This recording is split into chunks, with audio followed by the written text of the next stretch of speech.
I connect to the community as a deaf person. I grew up as a deaf person. Later in life, I had the accident that put me in the wheelchair. This added an extra complexity. I didn't connect to being a wheelchair person. It took around 10 years until I could then come back to the both parts of myself to become whole again. It was a lot. It was hard work.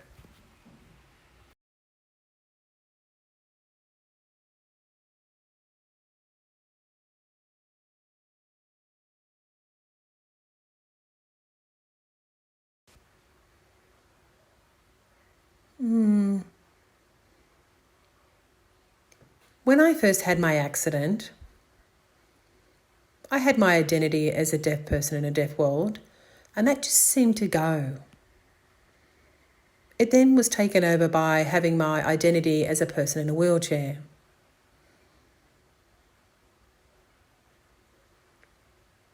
I wanted my deaf identity to come back.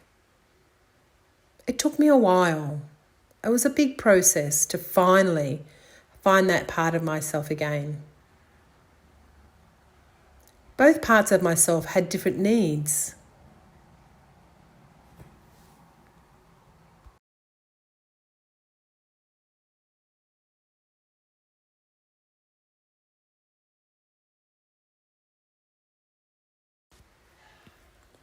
Well, really, you'll never know.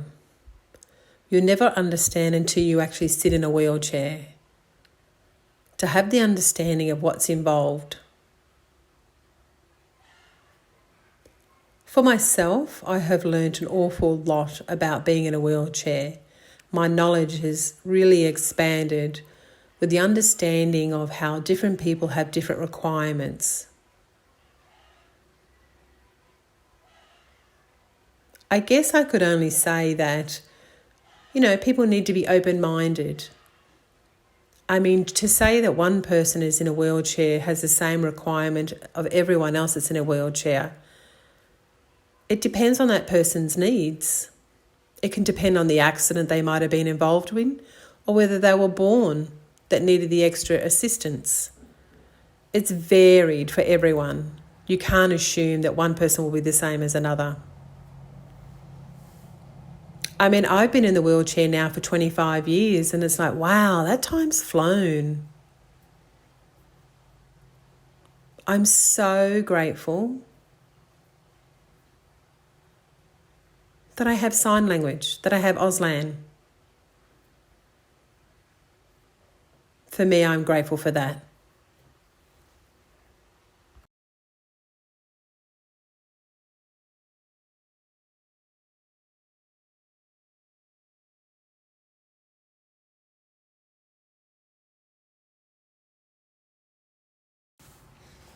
There are two things.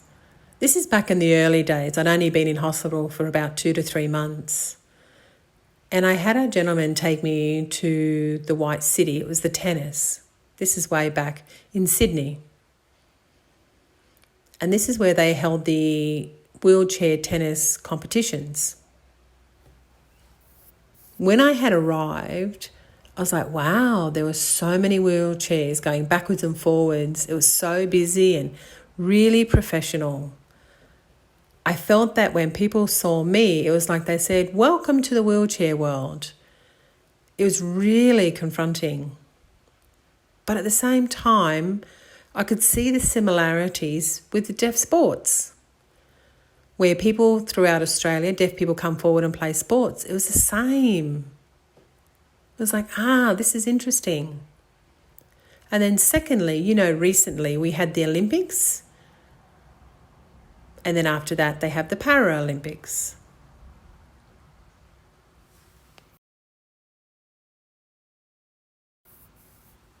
I'm sure that most people would have watched both of those events.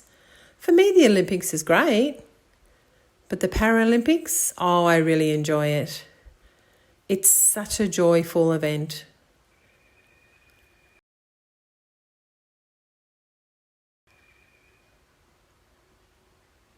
The reason being is because they have so much preparedness they have to do, all the background stuff. It's not like they can just get dressed and go out and do their event. It's like they need hours beforehand. They need support workers to help them shower, to help them travel, to compete. Whether they win or lose doesn't matter. It's joyful. And then when it's done, they come back, they rest, they shower. It takes a lot of hours. So in my heart, it's the Paralympics.